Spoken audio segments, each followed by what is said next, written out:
இன்னும் ஒரு சில காலங்களில் பொது தேர்வு ஆரம்பிக்க இருக்குது. அதனால் கொஞ்சம் எல்லாரும் கவனத்தோடு படிங்க. படித்தது எல்லாத்தையும் ரிவிஷன் பாருங்கள். இல்லை ஒன்றுமே படிக்கலை, இதுக்கப்புறம் தான் படிக்க போகிறேன்னு சொல்கிறவங்க நல்லா படிங்க. நல்லா படித்து நல்லா எக்ஸாம் எழுதுங்க.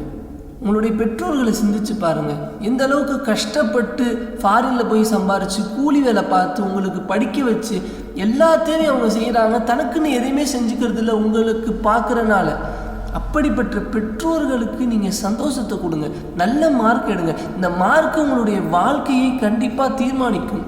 நீங்கள் பின்னாடி என்ன படிக்க போகிறது, அதற்கு பின்னாடி எப்படி வாழ போகிறோங்கிறது கண்டிப்பாக இது தீர்மானம் செய்யும். ஒரு மனிதனை மார்க்கு மதிப்பிடாது என்று இருந்தாலும் ஒரு மனிதனுடைய வாழ்க்கையை நிச்சயம் இந்த மதிப்பெண் முடிவெடுக்கும் என்பதை நம் ஒவ்வொருவரும் நினைவில் வைத்து நல்லா படிங்க, நல்ல மார்க் எடுங்க. உங்களுடைய ஸ்கூலுக்கும் பெருமையை தேடிக் கொடுங்க, உங்களுடைய பெற்றோருக்கும் பெருமையை தேடிக் கொடுங்கள்.